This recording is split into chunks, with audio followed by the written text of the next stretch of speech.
Good morning, everyone, and welcome to Day 16 Talking Horses, presented by our good friends at Saratoga Water, Acacia Clement and Andy Serling, on an absolutely beautiful day in Saratoga. Looking forward to the action.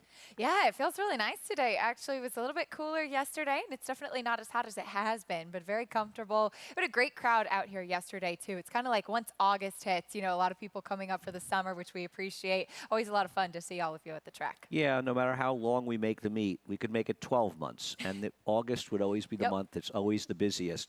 As of now, by the way, we have no plans to run in February. I'm sure there's a rumor somewhere that says we will be. I would come up. Seriously, I would, but I don't know if the rest I've of us never come. You'll be been in here Florida. in the winter, but I'm told that it's lovely. No, it isn't.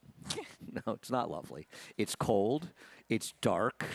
Saratoga's lovely. Yes. There are people. Well, I don't like the winter. I come I up don't either. quite I often. Don't either. Yeah. But we all know I struggle when it goes below 60. It's lovely is not what it. I will often walk downtown on a cold winter's night, and I'll think to myself, it is really nice here in the summer. I like the know fall up here. Fall I is like the wonderful. fall up here. Fall is lovely. Yeah. Anyhow, you need to head over to Naira Bets. If you're not a member of Naira Bets, no better time than the present. Use the promo code SPA200.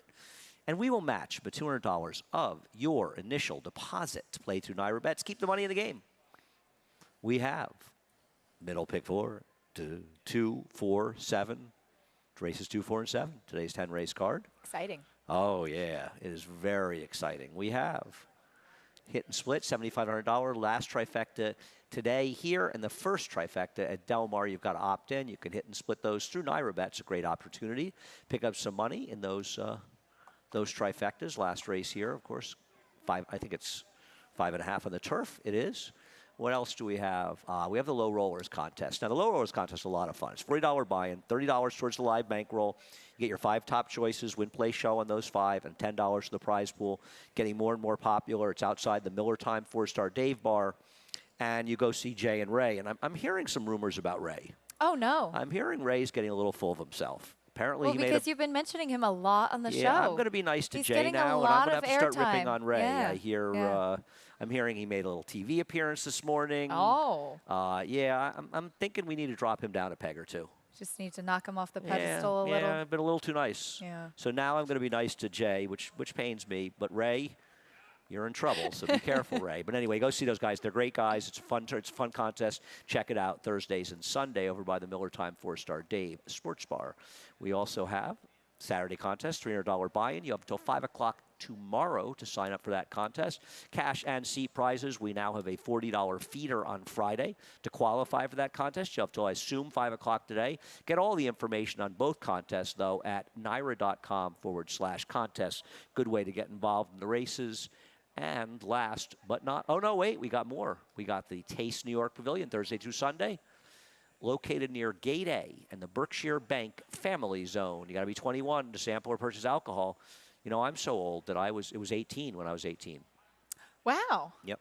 Wow. I might. One day I'd like to experience that. One day when I'm not working. I might have gone to bars in Saratoga before I was 8. I might have. I don't remember. Rebel. That was a long time ago. Wow. Yeah, they're going to come get you for that. Probably should. Anyway, I was always grandfathered in. So it was 18, 19, 21.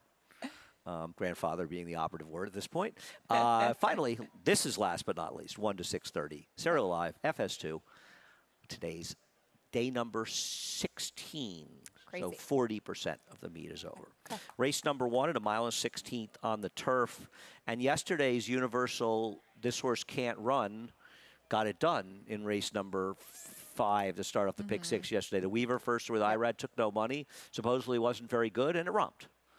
Yeah, well, I guess you never know with the 2-year-olds. And I don't know, what she beat yesterday. There were a few trips in there, too. And, we'll see moving forward. Any in particular you'd like to talk about, Acacia?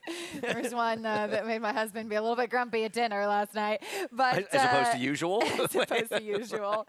He's in a good mood when he wins. Whatever. Right. Aren't we all? Aren't we all? I wouldn't know. It's been so long. That is the thing about up here, and I think it's for everybody, is that, the great thing about Saratoga is that you go downtown, you go to dinner, everybody's watching the races, everybody knows what happens. It's good if you're doing well with your picks, with your runners, whatever it is. It's It's a constant reminder if you're struggling a little bit. It is, but it's always good to have it's some fun. humility. So where are we going in race number 1? Well, I'm riding the Weaver train again, but I went with Dancing Mischief. This colt kind of threw his head up at the break on debut, and you could see Javier Castellano kind of sitting in the saddle, trying to get him to go forward. Was a bit green. You saw El Grande O come out of that race and win next time out. I think you'll appreciate a little bit more distance as well, stretching out. George Weaver is 1 for 34, stretching maidens out on the turf. That scared me a little bit, that stat, and it's one of the reasons I have him in a lower spot. He did run against a respectable field in there. I like BD Saints. We're not going to torture you with a replay from Ellis Park, only to say that it'd be nice if they could figure out a way to just show the pan shot of their races.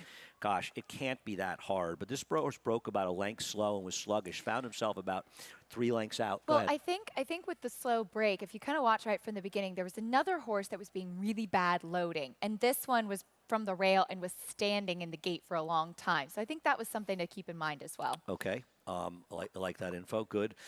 Rushed up wide in the back, just rushed into the race and did not. I mean, the running line doesn't do justice to the trip that this horse had. Yeah. If you want, go watch that replay on Naira Bets, where we watch all the replays. And I think BD Saints is dangerous, picking up Flavian Pratt coming in. Don't really know who those horses ran against, obviously, at Ellis. I don't know. I just didn't see a whole lot in here that was overly appealing from a pedigree standpoint. Yeah, so that one's, that colt, BD Saints, actually the foal de Levantin, who tried the turf once to no avail, but obviously a very talented dirt runner for Linda Rice now. And, yeah, I thought it was kind of between those two with the experience. Frozen 4 has a little bit of turf pedigree on the bottom side, and it's worked well on the turf. And we'll see what we get from Get Spooled, who I think this one kind of sold at the right time at the New York bred sale last year after Carrie had just broken her maiden when getting onto the turf. And she was, of course, reined off the turf for trainer Joe Sharp here just the other day. We'll see what happens. Race 1, mile 16th, the 2-year-olds in the turf. The entry is scratched from race number 2. Race number 2 is the kind of race where it just becomes, for whoever you are as a handicapper, at least to me, the least of the evils. And making a coherent case for anybody in here was not easy. I think it's going to be a little bit of a battle of attrition when going the mile in an eighth, too, because I'm not convinced that a few of these actually really want the distance. Particularly, I tried to make a case for Union Lights, but I wrote 2 starts back when she was actually the favorite going a mile and a 16th. I think the distance is a stretch. So if I didn't like a mile and a 16th at Belmont, I'm really concerned going a mile and an eighth felt the same way. Here, though does have at least some positional speed. Yeah, I'm not going to get on a soapbox and knock anybody in this race because it's very hard to make a convincing case for anybody in here. And, you know, with your horse, Bert, my biggest issue with this horse, he can't get out of the gate. No, he can't. And that worries me. He's, you know, obviously he's a bit inconsistent to say the least.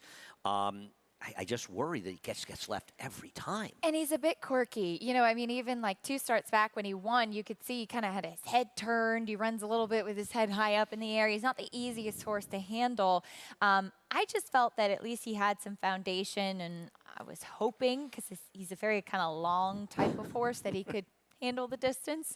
That was my theory here. Well, they'll all handle it, especially they'll all handle it. We'll see how quickly they handle it. My story with Blue Grotto is such. He was awful last time. I'm not going to deny it. And he finished well behind a couple of players in here. Having said that, that was first time for Rudy. I like the fact that Rudy's putting the blinkers back on, because if you look at this horse, I think there's a reasonable question why they ever took the horse's blinkers off in the first place, given how he ran with blinkers. So I think it's the right move to put him on. I thought he ran well enough when claimed from John Kimmel to be a factor in this race.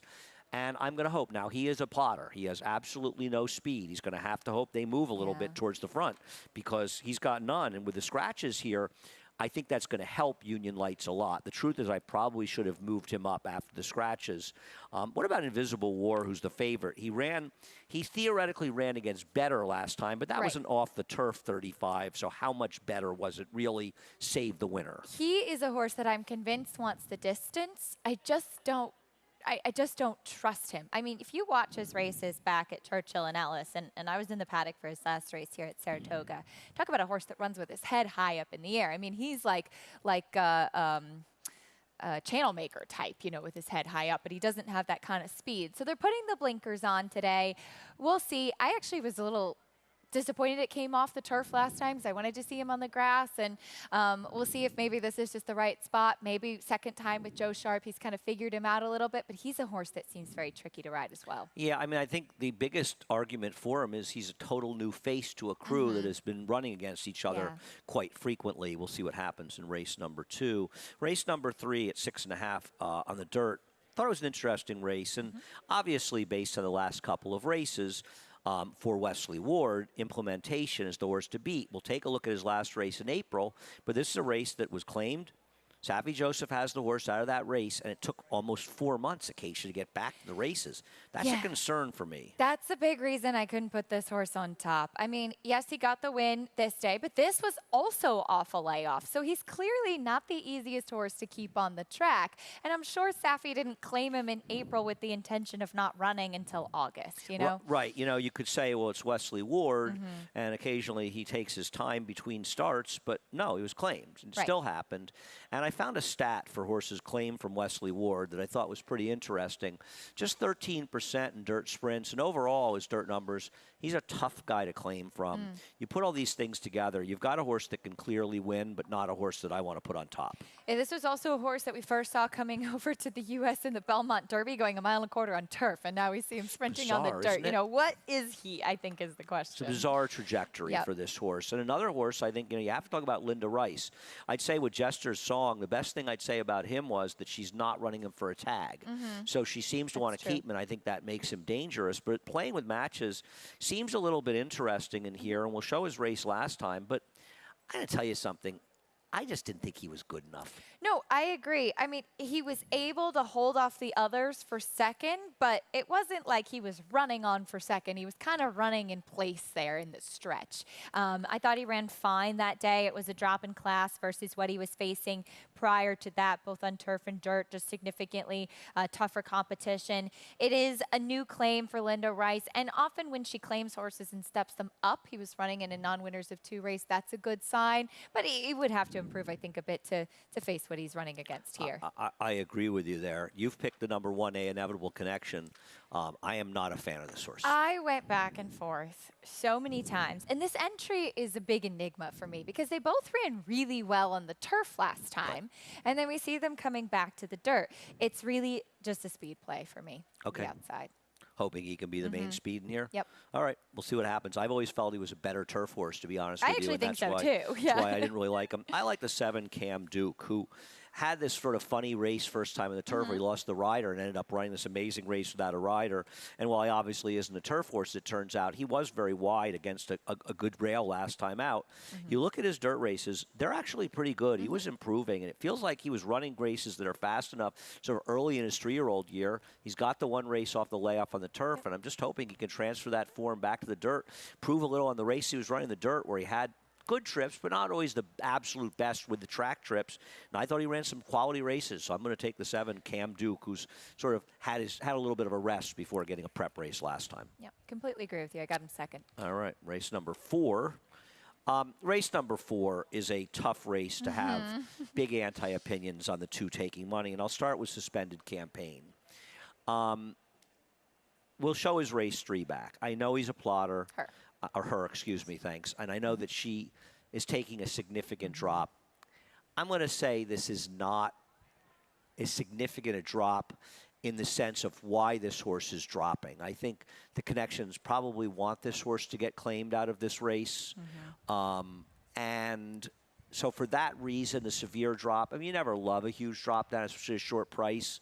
And I know she's not really a winning type. I just think she's way too good for these horses, and I didn't want to try to beat her.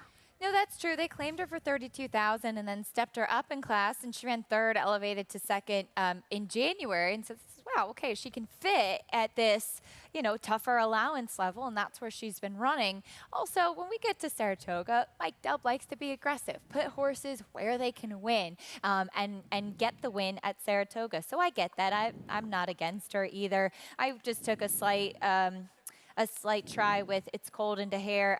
Actually, a reclaim for Linda, who had this horse last year. Here's the race 2 back for It's Right, Cold race There. 2 back, got the win over OK Honey.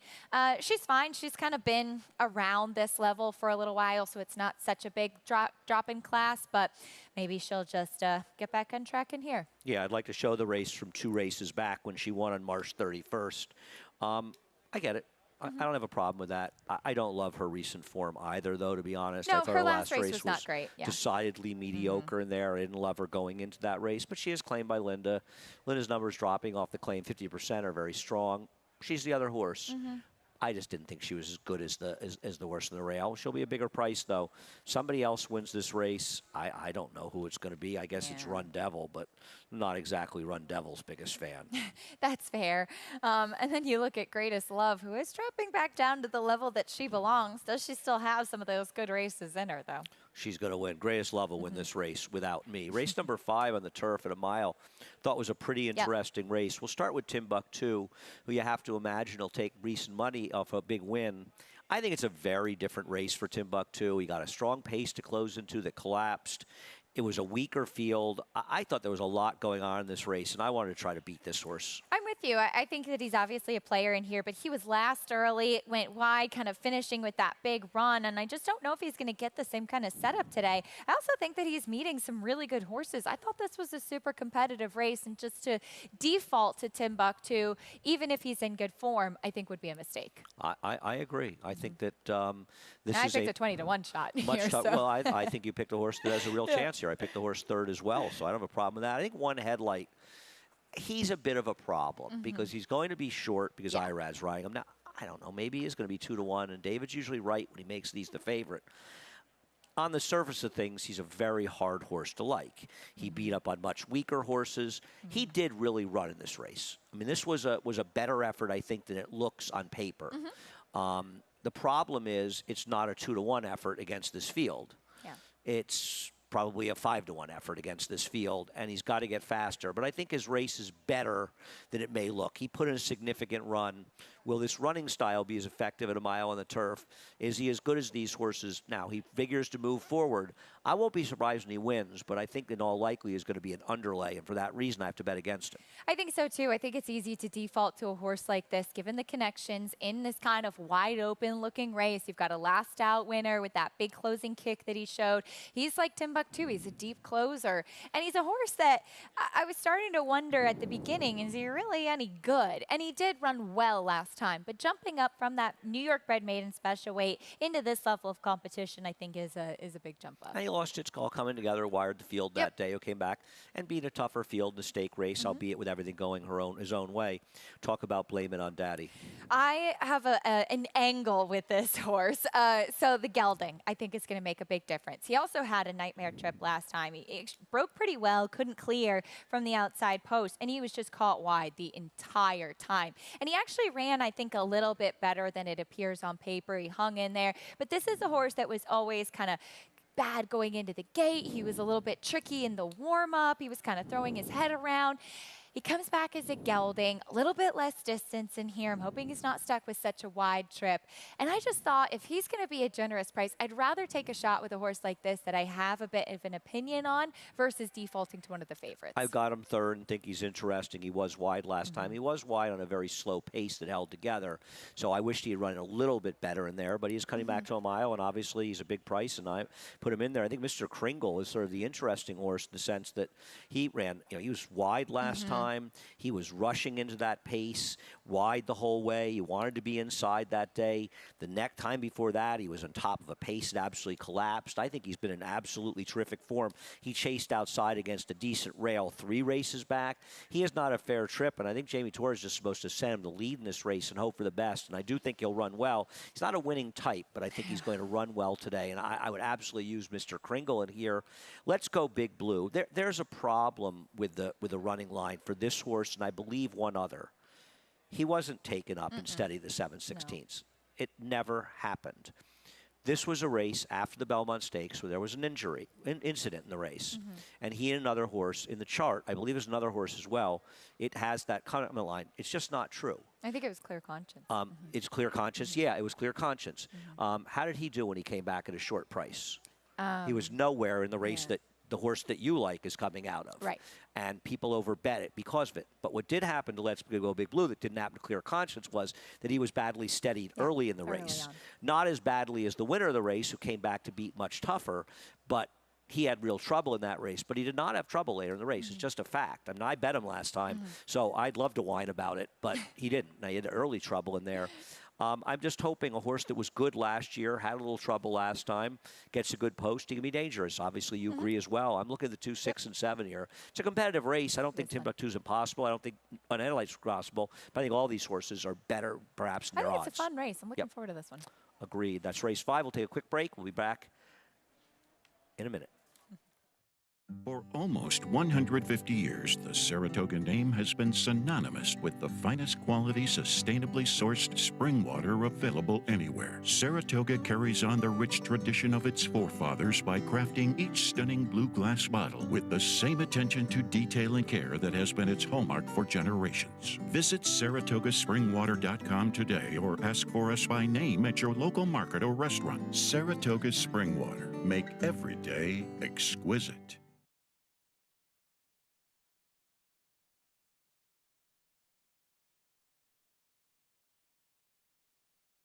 Welcome back to Talking Horses. Acacia Clement and Andy Serling. Race 7, 5.5 furlongs on the turf for 2-year-old maidens.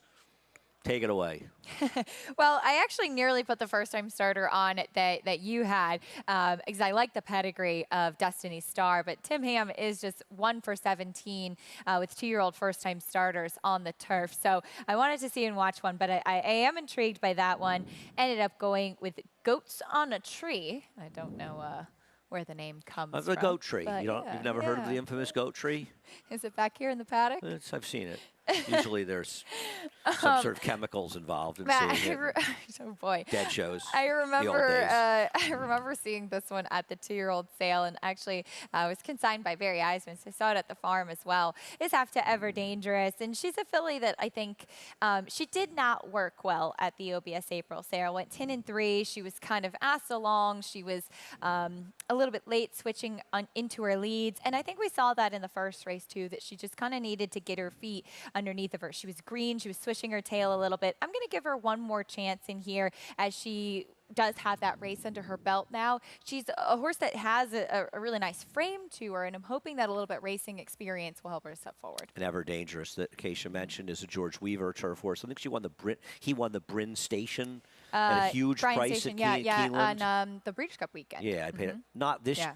last that was a few time. years ago. Yeah, During didn't COVID, he pay like I a think. crazy Yeah, it was price? a big, big price. Well, because he got in off the also eligible list. That was during COVID. I knew Yeah. quite a few people that got COVID, I think, at that Breeders' Cup, now that I think about it. I think it was. You've had fourth a horse that I probably should have had in if the race somehow got in, because Mo Twilight has pedigrees. I have to QS 75, a speed horse for the Clement stable, 2 for 3 production, the Dam. So there is turf there in Motown. Was a grade 1 winner in the turf, winning the Hollywood Derby. Listen, we obviously have similar ideas because we just have them in different orders here. The 4, I know, I had 0 for 7 with turf sprinter, first-time starter, 2-year-olds for Timothy Ham, but I agree. But I bet you they didn't really have pedigrees that looked like this one. Right. The second Dam was a very nice turf horse, ran 90 buyers. This Dam has produced 1 turf winner, so there is some turf there. And I thought this would be an interesting horse coming here. Who's riding? John Velasquez John back yet? Velasquez. Oh, he's back? Yes. Oh. Yeah. Is today the first? Did he ride yesterday? No, he rode the other day here. He did? Yeah. Okay. I think so. I think so. I saw him at the TRF and PDJF event last night. Okay. Oh, okay. Looked like he was doing Also, the 7 Shorzy for Phil Schoenthal. I don't know who this horse ran against. And I haven't gotten the usual text from Dan Silver telling me this is one of the greatest horses of all time. I think Phil won the race with a 34-1 shot as well. But this horse did have a bit of a trip that day. I just don't know how much that field was that he was running against. It looked to me like she was off really slow, and then once Forest Boyce was able to get her to straighten out because she was very green coming into the lane, and once she was able to get her to straighten, then she ran on a little bit. She may, though, have been running on in a slow race. That's what worried me as well. Be. See what happens with the maidens in race number 6. Moving on to the 7th race. we both were interested in Silver Fist. Yeah. And the scratch of Silver Fist changed the race because, A, it takes the speed out, and I think it takes a very interesting wise guy alternative on a horse that ran well last time, and a horse that had run well up here last year as well. I'm having a moment. It's going to be a heavy favorite here. I don't want to just default to her because she won her last race, but she is the horse to beat. She did run well last time. She did. She had tried the turf a couple of times. Actually ran okay on the turf, too, back. And then last time went back to the dirt, which is the surface that she prefers. She does have a little bit of tactical speed. She got the victory. She was a pretty generous price that afternoon, and she'll be a short price today. Does have to step up after winning the first level allowance company last time out. I think, though, with Silver Fist, Silver Fist out, she's very much the one to beat. I have no argument with that whatsoever. I'm not against her. I just didn't want to put her on top of I the felt short exactly price the in same here. way. And so I moved Rebo's Valentine to my top choice in this race, and we'll show you a stat for Ray Handel. Ray has very good numbers cutting back in distance from turf to routes to sprints. Shockingly, I ran into Ray again. So it's now 3 of the last 4 racing nights I've seen Ray at dinner. Now, to be fair, at least last night, I think he was already in the restaurant when I got there, so I don't know that he's following me around. But he might have known I was going there, so he might have got there ahead just to try to fool me. Your schedule. Yeah, I'm getting a little nervous. He's a very suspicious character, as many of you may know. I'm going to have security check him out. I told him that Lafitte calls him Miami Vice, and he really liked that. Oh, yeah, I could see he was Ray. into it. Ray could definitely be in a reboot of Miami Vice. Yeah. That's a very good call. Very good call. Anyway, those are good numbers for Ray. And the reason I see Ray dinner is he only goes to the best places. That's my answer, and I'm sticking with it. And this is a horse that has, as I was saying to Ray about this horse last night, I said that she has one race that really makes her a major contender, both agreeing that the Mott horse was being the one to beat. You've scratched into Security Code in here, who had a good trip last time, but had some reasons that she didn't get a chance to do her best running. Right, and that was why coming out of that race, Silver Fist was going to kind of be the wise guy horse, and that was the one that I did prefer out of there, so I scratched into Security Code. She's a little bit of a tricky filly, too, and actually got back on track when winning in April, which was great to see. I mean, this was a horse that last year looked like she had so much promise as a 2-year-old, and then as the year went on, you could kind of see that all of the racing was catching up to her. Her weight had gone the wrong way. Like, she just didn't look as well as she had, and then coming back, it seemed like she'd kind of rounded into form in the spring. Does she still have that good form? That we'll find out. I am encouraged by the fact that we had seen the barn be a bit slow. We saw it's all coming together. Win, though, the New York Stallion Series stake, as you mentioned. And so I scratch into her. She has a little bit of tactical speed. Maybe this will be the right place. Yeah, she got left a little bit last time out, which kind of hurt her. The pace was ridiculously fast.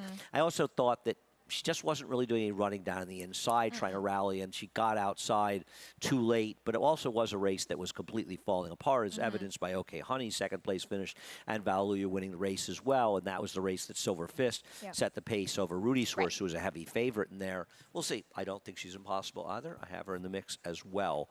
Race number 8. You are going to try to beat Pipeline here. Yes. I am not. We're going to show Pipeline's race 2 back in the Forgo, where I thought he ran a huge race. He was the one who hung around in the pace as that pace kind of fell apart. I thought he ran super that day. I just think he's too good for these horses, Acacia. He absolutely could be that. This is the type of horse that I will always try to take a little bit of a shot against. Obviously, he's talented. Obviously, he has ability, but he's had some gaps in his running lines. Physically, he's kind of a very unassuming type of horse as well. And I think that he's going to be such a short price in here. So I went to Gulp because I think the mile is better for him. Is he that good? I don't know. I don't think he's very I'm not a fan. I've talented, seen enough. but he has the recency, whereas Pipeline's coming in off the layoff, and Pipeline's going to be a much shorter price in this spot. He'll be a much shorter price. He will be 3 to 5 or less in this race. Pipeline, for those that are wondering, he didn't win it, but he should have won it. He ran a remarkable race when he was second in Cody's Wish's only 9 furlong race, which was up here. Now, Cody's Wish got completely left, got a crazy mid-move in that race from under Joel that day, and actually ran extremely well. But Pipeline ran well. I just think he's a better one-turn type horse. I'm glad Pipeline's back. Yeah. And he, I very much agree about the one turn, too. They got super aggressive with him in the Breeders' Cup Dirt Mile. it didn't work. I thought the one was dangerous near Guntown. Yep. Off the claim for Linda. Seemed like a horse that could move forward. I was looking more at a 2-1 in this race. We'll see what happens. The Rug's a little interesting on the outside. I get you with Galt. I've just had enough of this horse. I feel like fair. he's been in races, and I've just had enough. But you're right, he probably is the second likeliest winner in here. Race number 9 is the Glens Falls.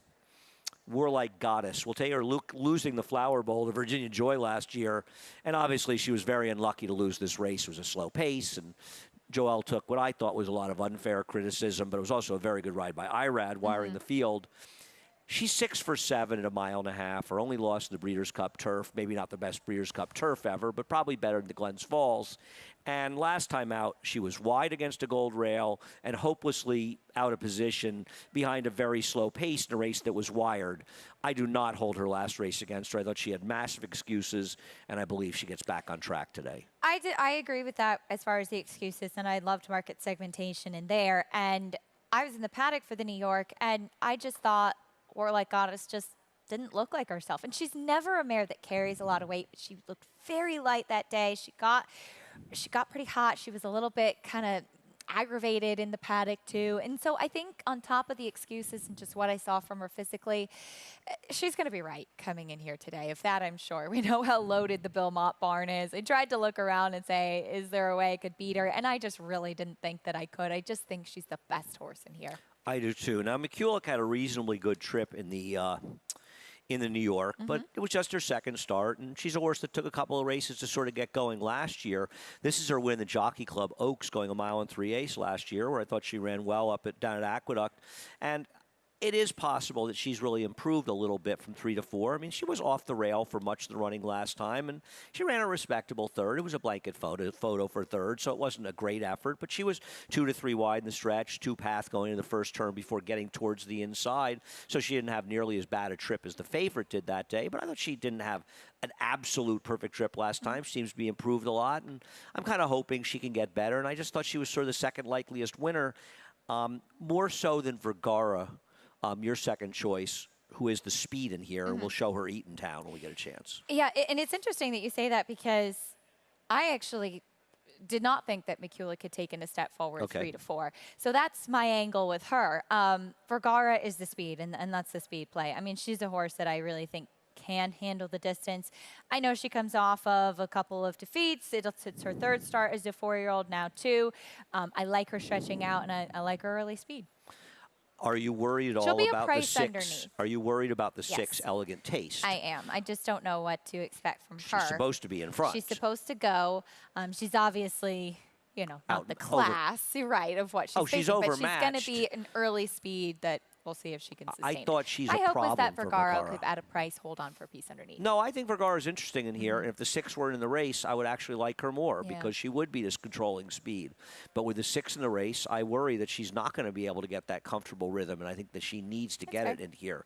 But she comes out of a good race. I mean, the truth is consumer spending has turned into a very good horse, and she ran behind White Beam, and who also a horse who beat Sopran Basilia.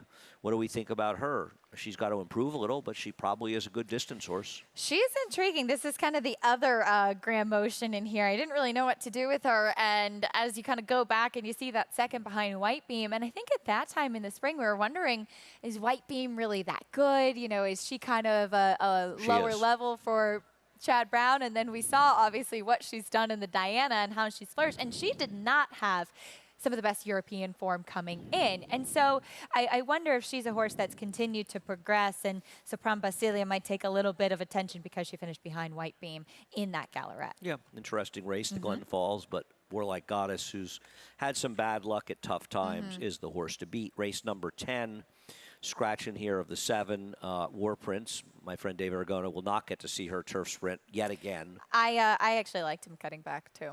Yeah, he's very excited, and I was looking forward to Sorry, losing David, his I money was on that with you horse on that too. So, David, I won't be able to relish you losing your money on that horse. I kid. What'd you do? I went to P Money. I know that Bob Caceres does not have good numbers first time turf, and I know that Does there's that a matter layoff. in here in this field? But Does that that's what I'm matter? saying. I don't trust anybody in this field. I happened to be there in January on that January 7th race in the paddock, and I wrote when this horse was 36 to 1, has a flat hoof, would like to see on the turf. So I get my wish today. And so We I'm going to take tortured a you and shot. made you come up at the end of January to Aqueduct? I think it was because we were showing Oaklawn, and so Maggie was in Oaklawn, and so I was in You New didn't just York. come because you missed me? You could have lied. You really could have. It was a great opportunity for you to lie. That was why I came up in March. Okay, that's okay. Yeah. That's better. Now I feel better. Now I'm happy. I'm just going off my The notes. second That's dam, it. the second dam Yeah. was a multiple Was where all the turf, turf yep. wasn't bad.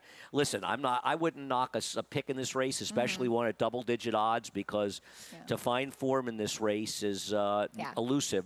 I thought Sinaloa got a bit of a test drive first time out, and like a lot of Linda Rice first-time starters. And I know the race was coming apart a bit at the end, but I do think she did some significant running in the last quarter mile in there and looked like a Linda Rice turf horse. I know she ran the dirt last time, but she's back in the right surface. So I preferred her. Nothing smart. Whiskey and Wine gets one more chance for me. Who knows if she could run at all? And I guess banking on a chance can improve. Yep, those are the House ones as far as their turf races so far that make a little sense in here. Yeah. There's not a lot of handicapping to be done in this race, and Acacia has a thought. So it would be nice if you got a winner from coming up in January, the end of January. At least then it would pay off if Very I get a rewarding. big price in the nightcap today. Yeah, that would be rewarding. Listen, that's racing in a nutshell and handicapping. You can do hours of work on a card because you're trying to get to the 30 seconds or the 45 seconds of work needed to be done on a given horse to figure something out. If you don't do all that work, you're never going to get to that place. And People that's what often handicap is ask about. me, you take so many notes when you're in the paddock and you only talk about 3 horses. And I said, but yeah, because it's helpful if I see that horse next time and they're dropping in class and it makes sense, and then you know them a little bit better. Right. I mean, that's the hope. When we hired Maggie, seemingly a long, long time ago, I said to her, we're going to do this right. And you're going to Maggie was in the paddock for about 2 months at Belmont before she came on TV at all to get some extensive notes on horses, and then she'd come on for a few races when she'd say, I want to do this race, and this one. I have some notes and some horses and that, and talk about horses from how they've looked in the past. Yeah. It's one thing. I mean, obviously, first-time starters, you know, you don't have a lot, but to tell people this horse looked this way last time and looks this way today or that way today, and we need to do it in relative terms, and nobody is, and you've obviously picked up the mantle as well, but nobody did it better than Maggie, and I think it's made a huge, huge difference, and you as well. Anyhow, that's it. Thank you, Acacia. Thank you. I'll see you. Hopefully, I'll see you before next Thursday. We We'll spent a see. little quality time We together did yesterday. It was really, yeah, but Lafitte is back today. So, unfortunately, that Lafitte guy's back. It's kind of sucks, actually. But anyway, we'll all soldier through it. You need to soldier through Naira Bets. If you're not a member of Naira Bets, no better time than the present. Head on over to nairabets.com. Use the promo code SPA200. We'll match the $200 of your initial deposit. We have the 2, 3 pick fours, 2, 4, and 7. We have a $7,500 hit and split, 2 of them. The last trifecta today, the first one at Del Mar, opt-in over at Naira Bets. We have the low roller contest, $40 buy-in, 30 towards the bankroll, 10 of the prize pool. Yeah, sign it over outside the Miller Times 4-Star Dave Sports Bar. Go see Jay and Ray and tell Ray to, sort of get it together, Ray. Get that big head Come on, down. Ray. Ray, I'm just going to speak to your wife about it. I'll go right to the source. And where else are we going? We got the contest. $300 buy-in Saturday after 5 o'clock tomorrow to sign up for this. $300 buy-in, cash and seat prizes, lots of fun. We have a feeder tournament for that, $40 tomorrow. I assume you have till 5 o'clock today to sign up for this. Head over to naira.com/contests. We have the Taste New York Pavilion. It's located near Gate A, the Berkshire Bank Family Zone, every Thursday through Sunday. And last but not least, Saratoga Live, 1 to 6:30 on FS2. Once again, Acacia, thank you so much. Always fun. Looking forward to see you later. Frank Miramati, he's getting revved up for another big day. He'll be up with a reprise, scratch and changes. Enjoy day number 16 here in Saratoga.